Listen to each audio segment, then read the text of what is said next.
Good evening friends, एक बार फिर से आप सभी का बहुत बहुत स्वागत है स्टूडेंट। तो triple C exam 2024 full course में आप सभी का फिर से बहुत बहुत स्वागत है। इस फुल कोर्स में आप सभी को हर टॉपिक को डिस्कस करेंगे। एक भी टॉपिक स्टूडेंट इस क्लास में नहीं छूटेगा, इस सीरीज़ में नहीं छूटेगा। तो आप सभी बिल्कुल हमारे क्लासेज में बने रहिए। आप सभी को यहाँ पे हर टॉपिक से रिलेटेड आपको डिस्कस करेंगे स्टूडेंट। इसमें आपको एक भी टॉपिक को हम नहीं छोड़ेंगे। कोशिश हमारी यही रहेगी कि आपका एक भी टॉपिक ना छूटे और एक एक टॉपिक को डीपली में कवर करेंगे। ठीक है स्टूडेंट, अगर आप ट्रिपल सी का एग्ज़ाम 2024 या 2025 किसी भी मंथ में आप एग्ज़ाम देने जा रहे हैं तो आप सभी बच्चों के लिए ये जो सीरीज़ है वो काफ़ी इम्पोर्टेंट है और एक एक टॉपिक को हम इस सीरीज़ में कवर करेंगे। तो आप सभी अगर प्रीवियस क्लास को अगर आपने नहीं देखा है तो प्रीवियस क्लास को आप अवश्य देख लें, क्योंकि स्टूडेंट चैप्टर नंबर 1 का जो पार्ट 1, पार्ट 2 और पार्ट 3 हमने डिस्कस किया है प्रीवियस क्लास में, तो ये भी क्लास आप सभी के लिए काफ़ी इम्पोर्टेंट रहेगा। ठीक है, तो आज की जो क्लास है स्टूडेंट चैप्टर नंबर 1 का पार्ट 4 है, जो कि इंट्रोडक्शन टू कंप्यूटर है। ठीक है, तो जल्दी से आप सभी बच्चे क्लास से जुड़िए कि क्लास को कंटिन्यू किया जाए। आज जो बच्चे क्लास में जुड़ चुके हैं आप सभी बच्चे जल्दी से क्लास को लाइक कीजिए, शेयर कीजिए, जितना शेयर कर मिले इसमें शेयर कीजिए ताकि और भी बच्चों को इस क्लास से हेल्प मिल सके स्टूडेंट। क्योंकि ये पहली बार है यूट्यूब पे कि स्टूडेंट आप सभी के लिए मैं फुल सिलेबस कराऊंगा। तो फुल सिलेबस आप सभी को ऑनलाइन करना है। आपको मैंने ये भी बता दिया है स्टूडेंट कि आप ट्रिपल सी का फॉर्म कैसे अप्लाई कर सकते हैं। अगर आप इंस्टीट्यूट ज्वाइन नहीं भी करते हैं तो आप ऑनलाइन क्लास करके आप ट्रिपल सी का एग्ज़ाम दे सकते हैं। ठीक है, तो जल्दी से आप सभी बच्चे क्लास से जुड़िए, क्लास को कंटिन्यू किया जाए। जल्दी से आप सभी बच्चों को क्लास से जुड़ जाना है। तो चलिए स्टूडेंट स्टार्ट करते हैं, जो कि आज की क्लास का जो पहला टॉपिक है कंप्यूटर मेमोरी एंड स्टोरेज। आज की क्लास में हम डिस्कस करेंगे स्टूडेंट कंप्यूटर मेमोरी एवं स्टोरेज, पहला टॉपिक है। तो आइए जानते हैं स्टूडेंट कंप्यूटर मेमोरी और स्टोरेज क्या होता है। तो it is an internal storage in the computer system. The term memory is used for physical memory which refers to the actual chips capable for holding data. तो there is also virtual memory which expands physically memory onto a hard disk. There are two types of memory used in computer, primary and secondary memory. ठीक है इसमें computer के अंदर data store memory के अंदर होता है। फिजिकल मेमोरी जो कि चिप, ड्राइव, डिस्क होती हैं जिसमें डाटा होल्ड होता है। वर्चुअल मेमोरी जो कि सिर्फ फिजिकल मेमोरी को एक्सपेंड करती हैं। कंप्यूटर मेमोरी दो तरह की होती हैं, एक प्राइमरी मेमोरी होती है और जो कि कंप्यूटर के अंदर मेन मेमोरी कहलाती है, और दूसरी सेकेंडरी मेमोरी जैसे हार्ड डिस्क हो गया, ऑप्टिकल डिस्क हो गया, फ्लॉपी डिस्क हो गया और इत्यादि हो गया। स्टूडेंट जो आप समझ गए होंगे कि कंप्यूटर और मेमोरी और स्टोरेज का क्या मतलब होता है। आपका जो प्राइमरी स्टोरेज होता है इसमें, जैसे हम रैम की बात करें तो ये आपका प्राइमरी स्टोरेज होता है, और सेकेंडरी स्टोरेज की बात करें इसमें कि हम पेन ड्राइव है, हार्ड डिस्क है, अलग से हम यूज करते हैं, फ्लॉपी डिस्क है, तो ये आपका क्या हो जाता है, सेकेंडरी मेमोरी हो जाता है। ठीक है, तो आप समझ रहे होंगे स्टूडेंट। अगले टॉपिक पहुँचते हैं स्टूडेंट कि क्या है। The term memory can be categorize in two parts.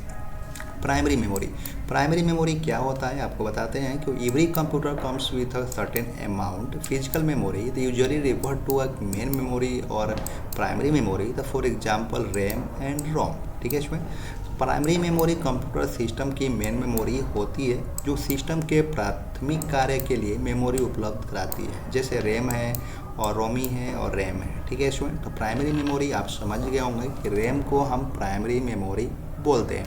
हमारे कंप्यूटर में, हमारे सिस्टम में सबसे कोई भी डाटा सेव होता है तो कहाँ होता है, प्राइमरी मेमोरी में होता है। ठीक है, प्राइमरी मेमोरी में जब सेव हो जाता है तो आप उसको क्या करते हैं, सेकेंडरी मेमोरी में सेव कर सकते हैं। ठीक है, लेकिन जो पहले डाटा जो सेव होता है वो आपका क्या होता है, प्राइमरी मेमोरी में ही सेव होता है इसमें। ठीक है, तो समझ गए होंगे इसमें कि प्राइमरी मेमोरी क्या होता है। अगले टॉपिक को पहुँचता है इसमें रैंडम एक्सेस मेमोरी। रैम क्या होता है, क्योंकि प्राइमरी मेमोरी क्या होता है, रैम होता है, तो रैम क्या होता है आप ये भी जान लेते हैं कि random access memory it is a temporary volatile storage area utilized by the CPU before a program runs. The program is loaded into the memory which allow the CPU direct access to the program. ठीक है।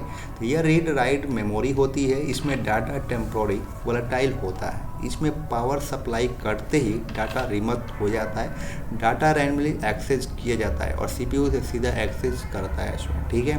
अगर मान लीजिए कि आपका system चल रहा है, आप किसी वर्क कर रहे हैं, अगर डायरेक्टली आपका जो लाइट है वो कट हो जाता है तो आपका जो डाटा होता है वो रैम में सेव हो जाता है, आपका जो डाटा है वो आपका यूज डिलीट नहीं होता है। तो समझ गए होंगे स्टूडेंट कि रैम क्या होता है। और रैम की जो फुल फॉर्म होती है स्टूडेंट, रैंडम एक्सेस मेमोरी। कई बार क्वेश्चंस पूछा भी गया है कि रैम का फुल फॉर्म क्या होता है, और रैम जो है स्टूडेंट किस में आता है, वोलेटाइल में आता है कि नॉन वोलेटाइल में आता है। तो इसमें आप जान लीजिए कि रैंडम एक्सेस मेमोरी जो है वो वोलेटाइल मेमोरी कहलाती है, ठीक है। अगले टॉपिक के पहुँचते हैं स्टूडेंट। अगला टॉपिक है एस रैम। एस रैम क्या होता है? Abbreviation is static random access memory that is faster and more reliable than the more common D RAM, dynamic RAM, ठीक है। The term static is derived from the fact that it does not need to be refreshed like dynamic RAM. SRAM is often used only a memory cache usually found in the CPU L1, L2 and L3 cache, ठीक है student. SRAM जो है वो इस्तेमाल होने वाले D RAM की तुलना में ज़्यादा तेज होता है। यह स्टैटिक रैंडम एक्सेस मेमोरी गोली है, इसकी स्पीड डी रैम से अधिक होती है। कंप्यूटर में सामान्यतः यह कस ममारा के रूप में लगी होती है। यही स्टैटिक तथ्य का मतलब इस बात से है कि इसे डी रैम की तुलना मार्फस करने की ज़रूरत नहीं पड़ती। इस रानी प्राय मेमोरी कैच की तरह उपयोग होता है, जो सीपीयू में बतौर L1, L2 और L3 कैच के रूप में पाई जाती है, ठीक है। तो SRAM क्या होता है आप सभी ने समझ गए होंगे। अगला टॉपिक है इसमें डी रैम। डी रैम क्या होता है, ठीक है। डी रैम को कवर करते हैं। तो stand for dynamic random access memory, type of memory used in most personal computer. D RAM एक तरह का रैम का प्रकार होता है जो आजकल पर्सनल कंप्यूटर में ज़्यादा इस्तेमाल होता है। इसके कुछ प्रकार निम्नलिखित हैं। यह डायनेमिक रैंडम एक्सेस मेमोरी होती है, यह एक इन्वर्टर के बाद रिफ्रेश होती रहती है, ठीक है। इसमें रैम में भी कई प्रकार होते हैं इसमें, जो कि हमने एस रैम पढ़ा कि एस रैम क्या होता है। डी रैम आप सभी ने इसको समझा कि डी रैम क्या होती है। आगे बात करते हैं इसमें। अगला टॉपिक है एच डी रैम क्या होता है। S D RAM stand for synchronous DRAM, new type of DRAM that can run at much higher clock speeds than conventional memory. तो HDRAM actually synchronize itself with the CPU. यह synchronous dynamic RAM होता है। यह एक नए तरह का dynamic RAM होता है जो तुलनात्मक बहुत तेज कार्य करता है, चाहे वो एचडी रैम है, वास्तव में सीपीयू के साथ सिंक्रोनाइज हो जाता है, ठीक है। तो DDR2 हो गया HD RAM. Abbreviation is double data rate synchronous D RAM is 2 is a type of DDR, तो that supports higher speed than its ancestor DDR HD RAM, ठीक है। इसका अर्थ यह है कि double data rate sequence D RAM 2 यह एक डी रैम का प्रकार होता है जो एचडी रैम की तुलना में ज़्यादा तेज कार्य करता है, ठीक है। तो DDR3 क्या होता है स्टूडेंट? DDR3 जो होता है HD RAM, abbreviation is double data rate synchronous RAM 3 is the newest type of DDR that support the faster speed of all the HD RAM memory. इसमें DDR3 का मतलब यही होता है कि अगर इसका अर्थ डबल डाटा सिंक्रोनस DRAM3 है, तो DRAM का बिल्कुल नया प्रकार है जो इसके सभी प्रकार की मेमोरी में से तेज कार्य करता है। इसमें देखिए पहले के जो कंप्यूटर आते थे वो आपका हार्ड डिस्क आता था, ठीक है। तो हार्ड डिस्क में क्या होता था कि उसका जो प्रोसेसर था वो स्लो चलता था, बहुत सारे वर्क करते थे, तो एक साथ में हम मल्टी वर्क नहीं कर पाते थे। मल्टी वर्क करते थे तो मोबाइल लैपटॉप जो है वो हैंग हो जाता था, कंप्यूटर हैंग हो जाता था। तो उसको प्रोसेस फास्ट करने के लिए क्या लाया गया? रैम को एचडी रैम नाम लाया गया, ठीक है। SSD आपने नाम सुना होगा। अभी जो नया कंप्यूटर्स आ रहे हैं उसमें SSD फीचर आ रहा है। तो SSD फीचर्स आपके अगर लैपटॉप्स में हैं, आपके सिस्टम में हैं, तो आपका हैंग होना बहुत कम चांसेस रह रहा है, ठीक है। तो आप सभी समझ गए होंगे कि इसमें रैम में कितने प्रकार के रैम होते हैं, ठीक है। एचडी रैम होता है, SS रैम होता है।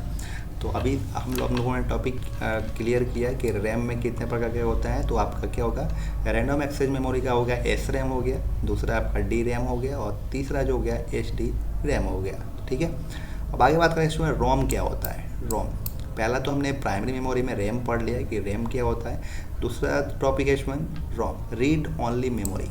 ठीक है, ROM read only memory. Computers always contains a small amount of read only the memory that holds instructions for starting of the computer. Unlike RAM, ROM cannot be written to it is non-volatile, which means once you turn off the computer the information is still there. Computer में कुछ software के रूप में data chip में store रहता है। यह chip memory होती है जिसके डाटा को यूजर सिर्फ पढ़ सकता है, इसमें कोई चेंज नहीं कर सकता, इसलिए इसे रीड ओनली मेमोरी कहा जाता है। मास्क रीड ओनली मेमोरी में निर्माता अपने बारे लिखता है, जैसे डेल के कंप्यूटर को ऑन करने पर डेल का लोगो तथा अन्य कंपनी संबंधित जानकारी रोम में स्टोर रहती है। तो रोम के अन्य प्रकार हैं, पी रोम है, ई रोम है और ई रोम है आदि BIOS है। बेसिक इनपुट आउटपुट सिस्टम भी रोम होता है। स्टूडेंट जान लीजिए कि रोम क्या होता है। तो रोम का मतलब स्टूडेंट होता है रीड ओनली मेमोरी। जैसे मान लीजिए आपने किसी भी एक्सेल फाइल पे वर्क किया है, वो एक्सेल फाइल किसी और ने ओपन कर रखा है, या जैसे ही आप दूसरे सिस्टम में ओपन करते हैं तो वहाँ एक ऑप्शन आता है रीड ओनली मेमोरी का। ठीक है, कि रीड ओनली। तो रीड ओनली का मतलब है स्टूडेंट कि उस फॉर्मेट को आप सिर्फ रीड कर सकते हैं, उसमें कोई चेंजिंग नहीं कर सकते हैं। सेव तो है, डाटा सेव तो है, लेकिन वो एक जगह यूज हो रहा है, इसलिए दूसरे जगह पे क्या है उसको आप यूज तो कर सकते हैं, लेकिन उस डाटा में आप कोई चेंजिंग नहीं कर सकते हैं। ठीक है, तो ये रोम है। तो रोम के भी कई प्रकार होते हैं। तो रोम में भी स्टूडेंट समझ लीजिए कि पी रोम क्या होता है। ठीक है, पी रोम है, ई रोम है, आपका ई रोम है आदि BIOS है। बेसिक इनपुट आउटपुट सिस्टम भी रोम होता है। ठीक है, तो आइए जानते हैं कि पी रोम क्या होता है। पी रोम होता है programmable read only memory. P ROM programmable read only memory होता है। तो from P ROM is a memory chip on which data can be written only once. तो the difference between a P ROM and ROM read only memory तो is that a P ROM is manufacture blank memory, whereas ROM is programmed during the manufacture process। यह रोम का एक प्रकार होता है जिसमें रोम BIOS से संबंधित सूचना को केवल एक बार की प्रोग्राम किया जाता है, जिसमें आगे कोई परिवर्तन नहीं किया जा सकता है। ठीक है स्टूडेंट, तो आप सब देखिएगा स्टूडेंट, इस जो टॉपिक को हम लोग कवर कर रहे हैं, इसी टॉपिक के बेसिस पे क्वेश्चंस पूछे जाते हैं। तो आप टॉपिक को केयरफुली सभी क्वेश्चंस को टॉपिक को कवर करते चलिए। पी रोम का भी फुल फॉर्म क्या होता है, तो प्रोग्रामेबल रीड ओनली मेमोरी होता है स्टूडेंट। ठीक है, इसके कितने प्रकार होते हैं तो आप बता सकते हैं कि इसके जो प्रकार होते हैं स्टूडेंट आपके यहाँ पे दिए हुए हैं। आपके रीम होता है program ROM is program during the manufacturing. ठीक है, यहाँ पे देखिए ई रोम हो जाएगा आपका, पी रोम हो जाएगा। उसके बाद आपके सेकेंडरी मेमोरी आ जाती है। तो आप सभी देख रहे होंगे स्टूडेंट कि जो कि हमने कवर किया है, अभी रोम हमने कवर कर रहे हैं। तो रोम में हमने क्या क्या कवर किया हमने अभी तक, पी रोम हमने कवर कर लिया, पी रोम अपने समझ गए होंगे पी रोम क्या होता है रोम में। ठीक है, अब आइए हम बात करते हैं ई रोम में। ई रोम क्या होता है, तो ई रोम का पहले जान लीजिए कि स्टूडेंट जो फुल फॉर्म होता है वो erasable programmable read only memory होता है। तो it is a special type of P ROM that can be erase by exposing it to ultraviolet. ठीक है, once it is erased it can be programmed. Can EEPROM is similar to a PROM but requires only electricity to be erased। यह एक विशेष प्रकार का PROM होता है जिसे पराबैंगनी किरण की मदद से मिटाया जा सकता है। जब इस बार इरेज कर दिया जाता है तो फिर से पुनः प्रोग्राम किया जा सकता है। इसमें EEPROM का जो कार्य होता है कि अगर आपने किसी भी टेक्स्ट को डिलीट कर दिया है तो दोबारा से पुनः उस डाटा को आप ला सकते हैं। तो उसका हम EEPROM का ये काम होता है। ठीक है, हम देखते हैं स्टूडेंट किसी भी टेक्स्ट को हम लिखते हैं, लिखने के बाद उसको हम डिलीट कर देते हैं, अब दोबारा से हम उस टेक्स्ट को चाहते हैं कि वो आ जाए तो आपका टेक्स्ट दोबारा से भी आ जाता है। तो इसका वर्क जो करता है वो कौन करता है, ई रोम। क्या करता है, E ROM, erasable programmable read only memory. ठीक है, अगला टॉपिक की तरफ बढ़ रहे हैं स्टूडेंट। अगला टॉपिक है E ROM, electrically erasable programmable read only memory. Points down to EEPROM. An EEPROM is a special type of PROM that can be erased by exposure to an electrical charge. So like other types of PROM, EEPROM retains its contents even power is turned off. Also like other types of ROM, EEPROM is not as fast as RAM. The EEPROM is similar to flash memory, so sometimes called flash EEPROM. ये भी P ROM का एक प्रकार होता है जिसे electricity की मदद से इरेज किया जा सकता है और पुनः प्रोग्राम किया जा सकता है। अन्य पी रोम की तुलना में पी रोम में डाटा पावर ऑफ के केस में भी डाटा को संजाए रखता है। रैम की तुलना में ये उतना तेज नहीं होता, पर यह फ्लैश मेमोरी की तरह होता है। ठीक है स्टूडेंट, तो आई होप कि आप समझ गए होंगे कि आपका पी रोम क्या होता है।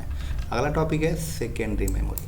ठीक है, हमने प्राइमरी मेमोरी में कवर कर लिया स्टूडेंट कि रैम क्या होता है और रोम क्या होता है। रैम के कितने प्रकार होते हैं, रोम के कितने प्रकार होते हैं, आप सभी टॉपिक को हमने कवर कर लिया है। तो अब हम डिस्कस करेंगे सेकेंडरी मेमोरी। सेकेंडरी मेमोरी क्या होती है। ठीक है, तो this types of memories are internal or external storage device either inside or outside the computer. So it store programs and data permanently, so you can access anytime when attached to the computer. So you cannot store the data in primary memory permanently, and primary memory cost higher than secondary memory. It is slower but cheaper. Floppy disk, hard drives, CD, DVD, pen drive, etc. are secondary storage device. The secondary storage can be divided into magnetic device, तो optical device and flash memory. देखिए इसमें secondary memory क्या होता है। तो इस प्रकार की मेमोरी कंप्यूटर के इंटरनल या एक्सटर्नल स्टोरेज डिवाइस हैं। यह प्रोग्राम और डेटा को अस्थायी रूप में संग्रहित करता है। आप इसे कंप्यूटर से संलग्न होने पर कभी भी एक्सेस कर सकते हैं। प्राइमरी मेमोरी में डेटा को अस्थायी रूप से एक्सेस नहीं कर सकते हैं और प्राइमरी मेमोरी की लागत सेकेंडरी मेमोरी से अधिक होती है। यह धीमा होता है लेकिन सस्ता होता है। फ्लॉपी डिस्क हो गया, हार्ड ड्राइव हो गया, सीडी हो गया, डीवीडी हो गया, पेन ड्राइव हो गया आदि सेकेंडरी स्टोरेज डिवाइस होते हैं। स्टूडेंट, जितने भी हम कंप्यूटर में एक्सटर्नल स्टोरेज को लगाते हैं वो आपको क्या आता है, सेकेंडरी मेमोरी में आता है। ठीक है, जैसे पेन ड्राइव है, पेन ड्राइव भी आपकी क्या हो जाएगा, सेकेंडरी मेमोरी हो जाएगी क्योंकि हम आउटपुट लगा रहे हैं उसमें। ठीक है, तो इसीलिए आपका जो है वो स्टोरेज आपका डिवाइस हो जाएगा, एक्सटर्नल हो जाएगा। और जितने भी हम प्राइमरी की बात किए तो प्राइमरी आपका क्या होता है, इंटरनली मेमोरी होता है जो कंप्यूटर में अंदर लगाए जाते हैं। तो आई होप कि आप समझ गए होंगे स्टूडेंट कि सेकेंडरी मेमोरी क्या होती है और सेकेंडरी मेमोरी में कौन कौन से आपके आते हैं। ठीक है, अगले टॉपिक बात करें स्टूडेंट, फ्लॉपी डिस्क क्या होता है। बताइए आप सभी कि फ्लॉपी डिस्क क्या होता है। आइए जानते हैं फ्लॉपी डिस्क क्या होता है। तो इट इज़ रिमूवेबल डिवाइस और data traveller and rewritable. Floppy disk is a flat circular pieces of mylar plastic that rotate within in jagged. The circular plastic film is divided into track and sector. It is also known as diskette. The size of floppy disk is 3.5 inches and the storage capacity of floppy disk 1.44 MB. इसमें जो floppy disk की जो size होती है वो 3.5 inches होती है। जो इसकी कैपेसिटी होती है फ्लॉपी डिस्क की स्टोरेज कैपेसिटी 1.44 MB होती है। ठीक है, तो जाइए देखते हैं इसमें कि फ्लॉपी डिस्क एक मैग्नेटिक टेप आधारित मेमोरी डिवाइस होता है जो डाटा या इंफॉर्मेशन को परमानेंटली स्टोर करता है। इसमें ट्रैक एवं सेक्टर होते हैं। इसकी मेमोरी कैपेसिटी 1.44 MB होती है। ठीक है, तो आई होप समझ गए होंगे स्टूडेंट फ्लॉपी डिस्क क्या होता है। फ्लॉपी डिस्क का स्टूडेंट ये जो है ये इम्पोर्टेंट आपका लाइन है, स्टेटमेंट है। 3.5 इंच की आपकी जो साइज होती है फ्लॉपी डिस्क की साइज होती है और जो आपका कैपेसिटी होता है फ्लॉपी डिस्क का 1.44 MB होता है। अगला टॉपिक बात करें स्टूडेंट, अगला टॉपिक है hard disk drive. Hard disk drive, hard drives क्या होता है? The hard disc is a magnetic disk made of metal and covered with magnetic recording surface. A drive is the main locations where all data is stored. The most hard disk drive consists of spinning platters, aluminum, glass or ceramic that is coated with a magnetic media. A single hard disk usually consists of several platters. So hard disks are used to store huge amount of data permanently. Nowadays there are a huge capacity hard disk available in the market to store the data like 500 GB, 1 TB and even greater. Hard disk धातु से बनी ऐसी magnetic device है जो बड़ी मात्रा में data के स्टोरेज हेतु प्रयोग की जाती है। यह अधिक स्थिर एवं मजबूत होती है। इसकी ट्रैक और बिट इंस्टेंट मैग्नेटिक टेप की अपेक्षा काफ़ी अधिक होती है। यह फ्लॉपी डिस्क की तुलना में अधिक तेज़ी से अधिक सूचना स्टोर कर सकती है। तो हार्ड डिस्क ड्राइव इंटरनल एवं एक्सटर्नल दो प्रकार की होती हैं। तो हार्ड डिस्क ड्राइव में प्लॉटर होता है, हेड स्टैक्स होता है, सेक्टर होता है, क्लस्टर होता है, सिलेंडर इत्यादि कंपोनेंट होते हैं स्टूडेंट। तो आई होप कि आप समझ गए होंगे स्टूडेंट कि हार्ड डिस्क क्या होता है। ये जो नोट्स है स्टूडेंट आपको इंग्लिश और हिंदी में इसलिए दिया गया है। कोई बहुत सारे बच्चे हैं जो कहते हैं कि सर आपने इंग्लिश में पढ़ा रहे हैं तो हिंदी में पता नहीं है, तो हिंदी वाले कहते हैं इंग्लिश वाले कहते हैं कि सर आप हिंदी पढ़ा रहे हैं इंग्लिश नहीं है। तो इसलिए जो आपकी जो ये नोट्स है वो आपके इंग्लिश और हिंदी दोनों वर्जन में हमने रखा है और जो कि आपको ज़्यादा से ज़्यादा समझ में आए टॉपिक। ठीक है स्टूडेंट, तो अगले टॉपिक को पहुंचते हैं। अगला टॉपिक है आपका the hard disk drive has flowing components. Hard drive के आपके कंपोनेंट्स कौन कौन से होते हैं आइए जानते हैं। तो आइए जानते हैं स्टूडेंट प्लेटर क्या होता है। प्लेटर, ठीक है, प्लॉटर जो होता है क्या होता है? The actual fixed disk within the hard disk drive. तो there can be several platters within the hard drive. Hard disk drive के भीतर वास्तविक फिक्स डिस्क हार्ड ड्राइव के भीतर कई प्लेटर्स हो सकते हैं। अब कौन कौन से होते हैं ये भी जानते हैं। आइए जानते हैं इसमें हेड्स क्या होता है। Heads each side of plotter के प्रत्येक साइड होते हैं। दूसरा है ट्रैक। ये सब स्टूडेंट की जो प्लॉटर है ना, प्लॉटर के आपके अंदर की पार्ट की बात हो रही है। ठीक है, यहाँ पे हार्ड ड्राइव के भीतर कई प्लेट्स हो सकते हैं। तो कौन कौन से प्लॉटर के अंदर होते हैं ये आपके हम बात डिस्कस कर रहे हैं। तो हेड्स होता है पहला। दूसरा होता है स्टूडेंट ट्रैक। ट्रैक्स क्या होता है? Large section that completely circle the platter. तो यह एक बड़ा सेक्शन है जो प्लॉटर के चारों तरफ होता है। अगला है सेक्टर। सेक्टर क्या होता है? तो सेक्शन ऑन द ट्रैक पर सेक्शन होता है। तो उसके बाद है स्टूडेंट क्लस्टर। क्लस्टर क्या होता है? तो smallest unit of measurement that a hard drive. यह मेजरमेंट की सबसे छोटी इकाई जो हार्ड ड्राइव पड़ता है। अगला है साइलेंडर। साइलेंडर्स क्या होते हैं? तो track of the same diameter and each plotter. प्रत्येक प्लॉटर पर समान डायमीटर के ट्रैक होते हैं। ठीक है, अगला है आपका optical disk CD ROM. Optical disk CD ROM क्या होता है? The kind of storage device come under secondary storage device where CD ROM is the driver to access or read an optical disk. It is an advanced technology for data storage. Optical disk is a disk read and written by laser beam. The optical disk does not need to move access arms and read the hits because the laser the beam can be moved electronically for writing data, or laser beam burns activities into the surface of a disk to mark bits for data. To read the data or laser beam scan this areas. तो बताना आपको कि optical जो disc है student आपको समझ में आया कि नहीं आया। तो यह डाटा स्टोरेज का एडवांस टेक्नोलॉजी है जिसमें डाटा को लेजर बीम द्वारा रीड और राइट किया जाता है। इसके लिए किसी मूव एक्सेस की ज़रूरत नहीं होती है। तो डाटा राइट करने के लिए लेजर बीम, ठीक है, राइट करने के लिए लेजर बीम डिस्क के सरफेस पर बीट का मार्क बनाकर सूक्ष्म कैविटी बनाता है। डाटा रीड करने के लिए लेजर बीम एरिया को स्कैन करता है। तो बताना आपको, तो आई होप कि आप समझ गए होंगे स्टूडेंट कि ऑप्टिकल डिस्क सीडी रोम क्या होता है। समझ गए होंगे कि ऑप्टिकल डिस्क सीडी रोम क्या होता है। तो अगले टॉपिक की बात करें स्टूडेंट कि there are kinds of optical disk available. तो बताइए कि there are kinds of optical disk available, क्या होता है, ऑप्टिकल डिस्क कितने प्रकार के होते हैं, आइए बात करते हैं इसमें। नेक्स्ट टॉपिक है write once read on many disk. Normal CD होता है। This kind of optical disk are plain and simple and easy to write the data once only and that after you can rewrite disk ever, but you can access or read it many times you want. This kind of optical disk contains up to 700 MB data.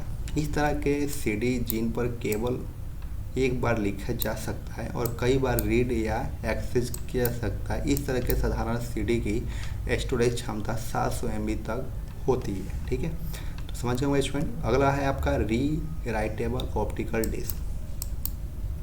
ठीक है, तो आपका ये हो जाएगा rewritable optical disc. तो optical disc जो होता है, तो this is an optical disc that can be erased and written open repeatedly. तो an erasable optical disc has a great deal for data capacity. To the this kind of optical disk cost little higher than normal CD-ROMs. ठीक है, तो rewritable आप समझ गए student. तो इस तरह के ऑप्टिकल डिस्क जिनमें डाटा इरेज किया जा सकता है और पुनः डाटा राइट भी किया जा सकता है, तो इनकी जीवन अवधि साधारण CD-ROM से ज़्यादा होती है। तो ये डिस्क साधारण डिस्क से थोड़े महंगे होते हैं। ठीक है, तो रीराइटेबल ऑप्टिकल डिस्क आप समझ गए होंगे कि क्या होता है। अगला है आपका CD-ROM। तो बताइए आप सभी कि CD-ROM क्या होता है। Secondary memory device is an optical disk that is written open once only by the user's environment and then cannot be rewritten. As per the optical disk technology, so this access the data through random address and integrates the data packets access randomly. इस तरह की secondary memory device एक optical disk होती है जिसे केवल एक बार user के द्वारा डाटा राइट किया जाता है और फिर उसमें दोबारा राइट नहीं किया जा सकता है। ऑप्टिकल डिस्क टेक्नोलॉजी के अनुसार यह रैंडम पते के माध्यम से डेटा तक पहुंचाता है और डेटा पैकेट को रैंडम रूप से एक्सेस करता है। तो आई होप स्टूडेंट्स आप समझ गए होंगे कि CD-ROM क्या होता है। ठीक है, आइए आगे हम बात करते हैं। अगला टॉपिक है आपका DVD-ROMs क्या होते हैं। तो DVD आपका होता है डिजिटल वीडियो डिस्क। ठीक है, DVD का फुल फॉर्म होता है डिजिटल वीडियो डिस्क। तो it is even know as a digital website disc. तो it is mass storage disc comes normally up to 4.7 GB। तो this uses digitally technology to store data in concise form. तो it stores more than a normal compact disk. So it looks similar as a compact disk but its greater storage capacity device cannot be read or accessed by a CD-ROM drives because it has bits.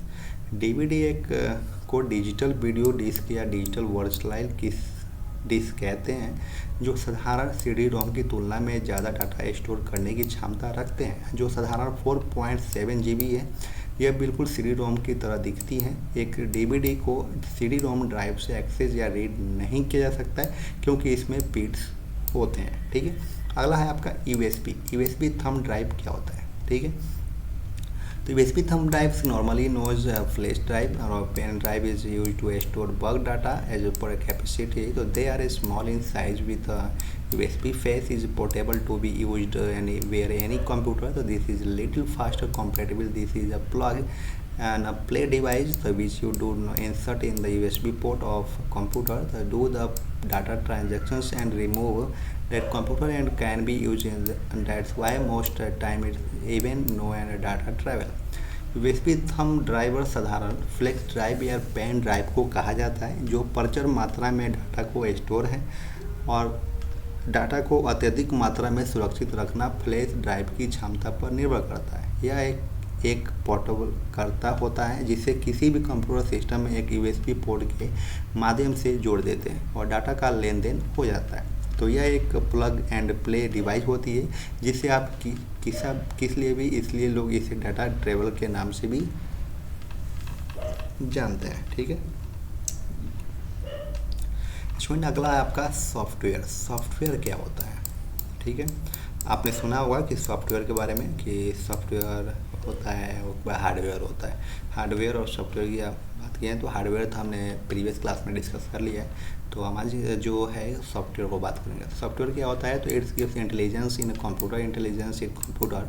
तो software is a generic term for organize collection to of computer data तो and instructions often blocking system software that provide the basic non-task specific functions. Instructions often broken into two major categories. EDAT so provides the basic non-task specific functions on the computer and application software is used for accomplish specific task. Software हमारे computer system को कार्यशील बनाता है।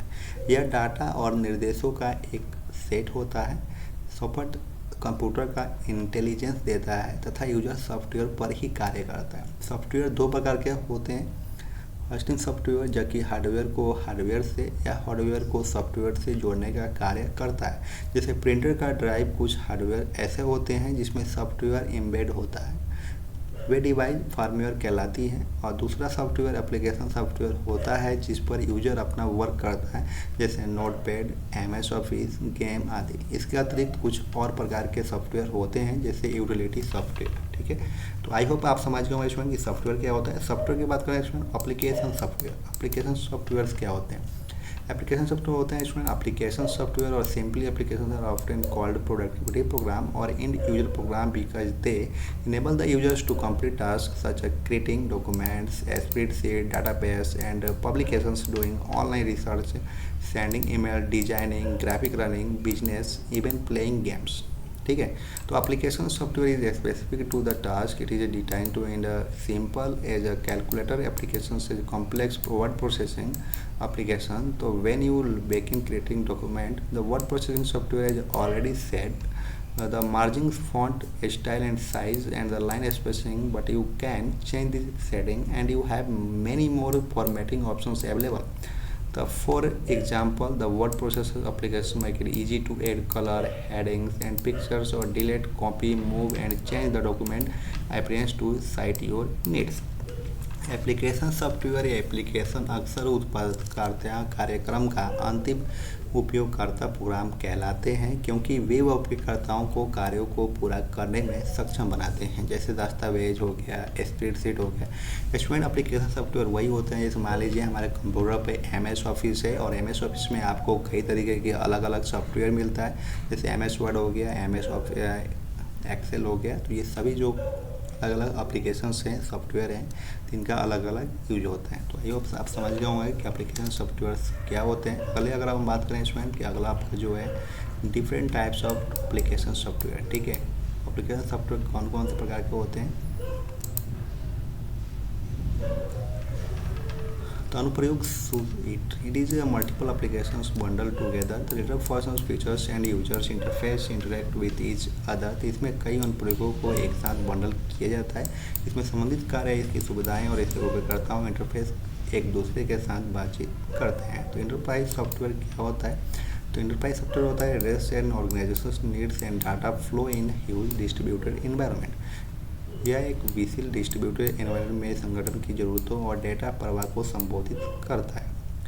Enterprises infrastructure software क्या होते हैं? तो provides capability required support enterprises software system. Enterprises software system को सपोर्ट करने के लिए आप क्षमताएं प्रदान करता है। तो इंफॉर्मेशन वर्कर सॉफ्टवेयर क्या होते हैं? तो इंफॉर्मेशन वर्कर सॉफ्टवेयर वो होते हैं इसमें creations in individual needs required to manage and create information for individual projects within departments. विभागों के भीतर व्यक्तिगत परियोजनाओं के लिए जानकारी का प्रबंधन और निर्माण करने के लिए आवश्यक व्यक्तिगत आवश्यकताओं को संबोधित करता है। नेक्स्ट है आपका content access software. Content access software क्या होते हैं? तो use to access content and addresses are designed for publish digital content and entertainment. तो यह एक सॉफ्टवेयर कंटेंट एक्सेस करने के लिए उपयोग किया जाता है और प्रकाशित डिजिटल सामग्री और मनोरंजन की इच्छा को संबोधित करता है। एजुकेशन सॉफ्टवेयर क्या होते हैं? तो education software provides content internet for use by student. शैक्षिक सॉफ्टवेयर होते हैं कि यह सॉफ्टवेयर छात्रों द्वारा उपयोग के लिए ऐच्छिक सामग्री प्रदान करता है। मीडिया डेवलपमेंट सॉफ्टवेयर्स क्या होते हैं? तो addresses individual needs to generate and print electronic media for other to consume. ठीक है, तो मीडिया डेवलपमेंट सॉफ्टवेयर वो होते हैं कि यह सॉफ्टवेयर दूसरों को उपभोग करने के लिए, इलेक्ट्रॉनिक मीडिया को उत्पन्न करने और मुद्रित करने के लिए व्यक्तिगत आवश्यकताओं को संबोधित करता है। अगला है सिस्टम सॉफ्टवेयर। सिस्टम सॉफ्टवेयर्स क्या होते हैं? तो सिस्टम सॉफ्टवेयर्स वो होते हैं कि system software is responsible for controlling, integrating and managing the individual hardware components of a computer system. You know that in instructions is a set of program that has to be fed on the computer operation computer system as a whole. So when you switch on the computer, the program written ROM is executed, which activities different units of your computer and makes it ready for your work on it. So this set of program can be called system software. So therefore system software may be defined as a set one more programs designed to control the operations of computer system. System software एक computer system के व्यक्तिगत hardware घटकों को नियंत्रित या एकीकृत और प्रबंधित करने के लिए जिम्मेदार होता है। आप जानते हैं कि एक निर्देश कई प्रोग्राम का एक सेट है जिससे कंप्यूटर को संपूर्ण रूप से कंप्यूटर सिस्टम के संचालन के लिए रन कराया जाता है। जब आप कंप्यूटर स्विच ऑन करते हैं तो रोम में लिखे गए प्रोग्राम निष्पादित होते हैं जो आपके कंप्यूटर की विभिन्न इकाइयों को सक्रिय कराता है और आपको इस पर काम करने के लिए तैयार करता है। प्रोग्राम के इस सेट को सिस्टम सॉफ्टवेयर कहा जाता है। इसलिए सिस्टम सॉफ्टवेयर को कंप्यूटर सिस्टम के संचालन को नियंत्रित करने के लिए डिजाइन किए गए हैं। एक या एक से अधिक कार्यक्रमों के सेट के रूप में परिभाषित किया जा सकता है। ठीक है, तो system software are general program design to performing task such as controlling all operations required to move data into and out of the computer. तो it communicates with printers, card readers, disk, tabs, etc. Monitor to use the various hardware like memory, CPU, etc. So also system software are essential for the development of application software. The system software allow application package to be run on the computer with less time and effort. Remember that it is not possible to run application software without system software. System software सामान्य कार्य करने के लिए design किए गए programme होते हैं, जैसे डेटा को कंप्यूटर में और कंप्यूटर में बाहर करने के लिए आवश्यक सभी ऑपरेशन को नियंत्रित करते हैं। यह printer, card reader, disk, tab आदि के साथ संबंध रखता है। विभिन्न हार्डवेयर जैसे मेमोरी, CPU आदि के उपयोग की निगरानी करता है। सिस्टम सॉफ्टवेयर भी एप्लीकेशन सॉफ्टवेयर के विकास के लिए आवश्यक है। सिस्टम सॉफ्टवेयर एप्लीकेशन पैकेज को कम समय और प्रयास के साथ कंप्यूटर पर चलाने की अनुमति देता है। याद रखें कि सिस्टम सॉफ्टवेयर के बिना एप्लीकेशन सब चलाना संभव नहीं है। ठीक है, अगला आपका development of system software. System को डेवलपमेंट कैसे किया जाता है? तो complete task and requires extensive knowledge of computer technology. तो computer manufacturers build and supply this system software. तो with the computer system the DOS, Unix and Windows are some of the widely use system software. System software इसमें जो है आपका DOS में आता है, आपका यूनिक्स में आ जाएगा, विंडोज में। तो आज के जितने भी कंप्यूटर्स आ रहे हैं वो सभी विंडोज में आ रहे हैं इसमें सिस्टम। ठीक है, तो सिस्टम सॉफ्टवेयर का विकास करना एक जटिल कार्य है और इसके लिए कंप्यूटर प्रौद्योगिकी के व्यापक ज्ञान की आवश्यकता होता है। कंप्यूटर बनाने वाले कंप्यूटर सिस्टम के साथ इसे सिस्टम सॉफ्टवेयर का निर्माण और आवृत करते हैं और डोस और विंडोज कुछ व्यापक रूप से सिस्टम सॉफ्टवेयर हैं। सिस्टम सॉफ्टवेयर सिस्टम को यूजेबल बनाता है। यह हार्डवेयर अथवा हार्डवेयर से सॉफ्टवेयर को जोड़ता है, जैसे ऑपरेटिंग सिस्टम, ड्राइव को, यूटिलिटी इत्यादि। ठीक है, तो स्टूडेंट आज की जो आपका जो क्लास था चैप्टर नंबर 1 का पार्ट 4 जो कि कंप्लीट हो गया। तो आई होप आप सभी को ये क्लास समझ में आया होगा। अगले हम क्लास में डिस्कस करेंगे चैप्टर नंबर 1 का पार्ट 5 जो कि इंट्रोडक्शन टू कंप्यूटर के चैप्टर नंबर 1 का पार्ट 5 जो कि लास्ट क्लास है चैप्टर नंबर 1 का। ठीक है, तो आज की क्लास आप सभी को कैसा लगा आप हमें कमेंट सेक्शन में जरूर बताइएगा। आज की क्लास बस इतना ही, फिर मिलते हैं नेक्स्ट क्लास में। Thank you for watching, bye bye.